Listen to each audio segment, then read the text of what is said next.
یادکردنەوەی 24 ساڵەی 11 قارەمانی یەکێتی نیشتمانی کوردستان کە ئەو سەردەما بۆ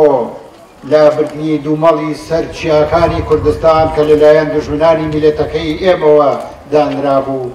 ڕای ماڵن گیانی خۆیان کردە قوربانی بۆ ئەم ئازادیی کە ئیستایە. دیارە ئەم 11 شەیدە تەنیا پۆلە شەیدەکانی یەکێتی نیشتمانی کوردستان نییە. شەیدەکانی یەکێتی نیشتمانی یەکجار زۆرن.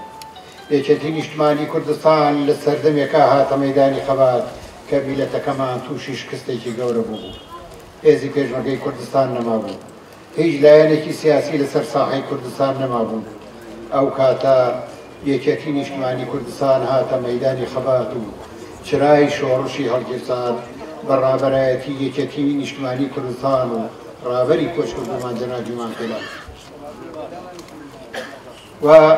یەکێتی نیشتمانی کوردستان لە درێژەی خەباتی دوور و درێژی لە پێناوی ڕزگاری ئەم وڵاتە تەنیا لە مەیدانەکانی خەباتی پێشمەرگایەتیان قوربانی نەداوە، بەڵکو لە کونجی زیندانەکانە دەیان و سەدان قارەمانی کردووەتە قوربانی ئەم ئازادیە. و شەیدەکانی یەکێتی نیشتمانی کوردستان لە کونجی زیندانەکانە لەژێر ئازار و ئەشکەنجەی دوژمنانی میلەتەکەمان و بەخسی لە ناوچووە نیشانەی قارەمانەتیان تۆمار کرد و بەدەیان لە قارەمانەکانمان گیانی خۆیان کردە قوربانی بۆی هاوڕێکانیان پارێزن، هاوڕێخستنەکانیان پارێزن. و ڕێخستنەکانی ناو شار بەردەوام بوون لە ناردنەدەرەوەی ئەو قارەمانانەی کە ئێستاکە لە حدودی پۆلێکانە ڕاوەستاوی بۆ ئەوەی یادیان بکەینەوە. 34 ساڵ لەمەوە پێش ئەم قارەمانانە شەهید بوون. ئەو کاتانە کە ئەم پیاوانە شەهید بوون هیچ پێشمەرگەیەک بەتەمان نەبوو قەسر و قسووری هەبێ، بەتەمان نەبووین سواری مۆنیکا بین و بسوڕینەوە، بەتەمان نەبووین بینە مارشاڵ و فید مارشاڵ، هاتبووین بۆ ئەوەی بمرین لە پێناوی ئەوەی میلەتەکەی ئێمە لەسەر خاکی خۆی بە ئازادی بژین. دیارە و سەردەمانە حکوومەتی بەعز شعاری نەمانی ئەم میلەتەی هەڵگرت بوو و بەرنامەی جینۆساید و لەناوبردنی خەڵکی کوردستان و شار و دێهاتەکانی کوردستانی هەڵگرت بوو کە خۆتانەزان لە ساڵی 1970 182,000 لە ژن و پیا و مناڵ و پیری ئەم وڵاتی کردێ ژێر خۆڵۆ و هەموو دێهاتەکانمانی ڕوخان، شارەکانمانی ڕوخان، چاوەڕوانی ئەوە بوو کە دەسڵاتی هەبێ کورد بگوازێتەوە لە وڵاتە نێیەڵێ. بەڵام ئەو سەردەمانەیش هەواڵینە قارەمانەکانی ئێمە لە خەبات و لە ناوچە چۆڵەکانە مانەوەکو ئەوەی وعدمان بە میلەتەکەی خۆماندا بوو، وتمان ئێمە جارێکی تر کوردستان چۆڵ ناکەین. ئەو کەسانەی کە لێرەن ڕەنگە ناوی هەمویان لە یادم نەبێ، بەڵام لە بەرامبەرمە کاک سەلامی کۆخەعەزیز دانیشتووە، کاک حاجی فایاق دانیشتووە، کاک محەممەدی کوڕی دانیشتووە، چەندین تۆ کۆشەری دانیشتووە کە بە چۆڵیش لەم ناوچانەمانەوە و ئەو پەیمانەی کە میلەتەکەی خۆماندا بوو کە ئێمە جارێتر کوردستان چۆڵ ناکەین، بەڵێ پەیمانی خۆمان بردەسەر و وەدەیان قارەمانیش لە هێزی پێشمەرگەی کوردستان کە ڕەنگە بەشێکیان لە ماڵی مامە عەزە بوون شەهید بوون و خۆیان کردە قوربانی ئەوە ئازادیە. وەدەیان لە قارەمانەکانمان لە پارتیزانیا شەهید بوون، ئیسەیش مەیتەکانیان نادوەزینەوە نێشمان زەری لەکوێ شەهید بوون ڕۆیشتن. بەڵام ئێمە ئەو وڵاتەمان هەر چۆڵ نەکرد. بووینە هەوێنی ڕاپەڕین. لە ڕاپەڕینیشە ئەوانەی کە تەمەنیان هەیە هەموو شاهیدن، تەنیا ئێمە بووین کە چرای ڕاپەڕینمان هەڵکرد. ئێمە بووین هاتینە ئێرە، کاک سەلامەکە ئێوە بوو، شەهید مەحبوب بوو، حاجی فایەق بوو، عەدنانی حەمەیمینا بوو، دەیان قارەمانی تر کە مامۆستا عەلی پەرلەمان بوو، دەیان قارەمانی تر کە ئێستاکە بەداخەوە بەشێکیان لە ژیانە نەماون و بەشێکیان لە ژیان نەماون، تەنیا ئێمە بووین هاتین ڕاپەڕین و دەستگاکانی بە عوسمان ڕاماڵین.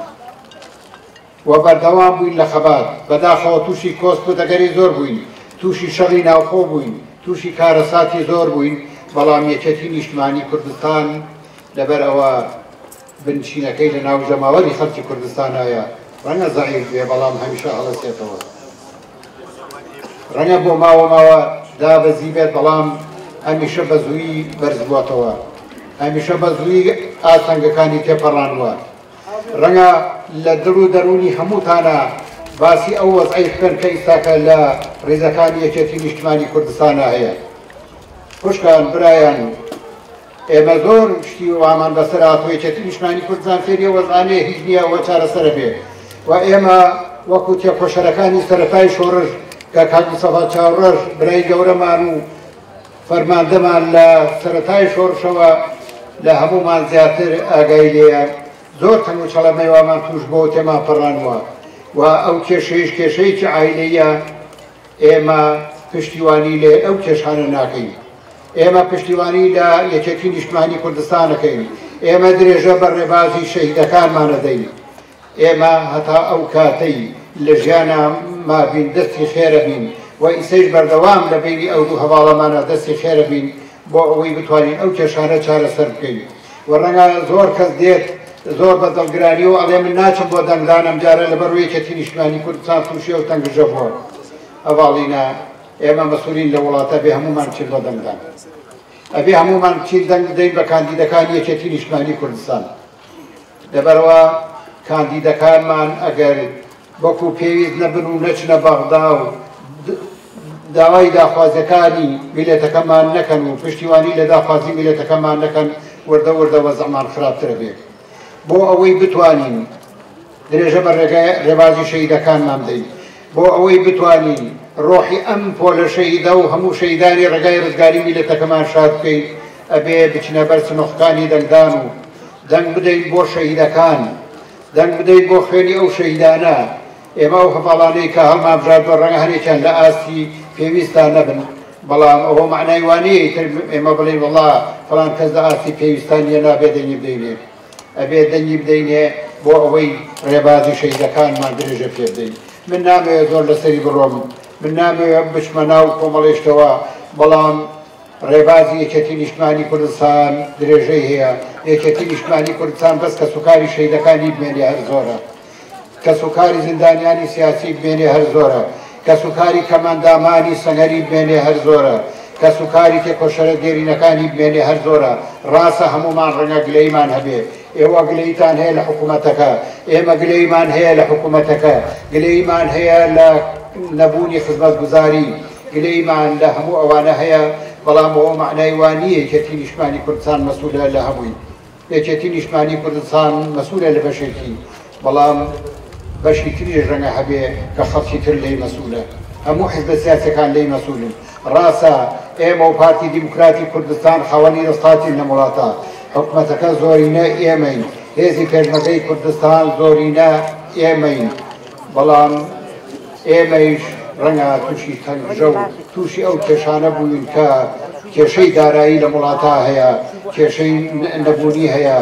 و دەیان کێشەی تریش هەیە نامەوێت بچمە ناویەوە لە کۆتاییە سەری ڕێز لە بەردەم هەموو شەهیدانی میلەتەکەمان و شەهیدانی ڕێگای ڕزگاری گەلەکەمان و شەهیدانی یەکێتی نیشتمانی کوردستان و بە تایبەتی ئەم پۆلە قارەمانە نەویەکەین و پەیمان بە کەسوکاری شەهیدەکان پەیمان بە خێزانی شەهیدەکان پەیمان بە کچ و کوڕی شەهیدەکانە دەین کە ئێمە تەمەنێکی دوور و درێژمان ڕابواردووە لە خەبات و تێکۆشانە و درێژە پێدەری ڕێگەکەیانە بین تا ئەو کاتەی توانامان تیا بێ و دڵنیایشین لە دوای ئێمەش ئەم لاوە جوانانەی کە ئیسا لە کچ و کوڕ لێرە کۆبوونەتەوە ئەوانە ئەبنە درێژە پێدەری ڕێگای شەهیدەکان و یەکێتی نیشتیمانی کوردستان بەردەوامە بێ و ئەو تەنگژانەش کە هەیە تێپەڕێنی سپاسدانم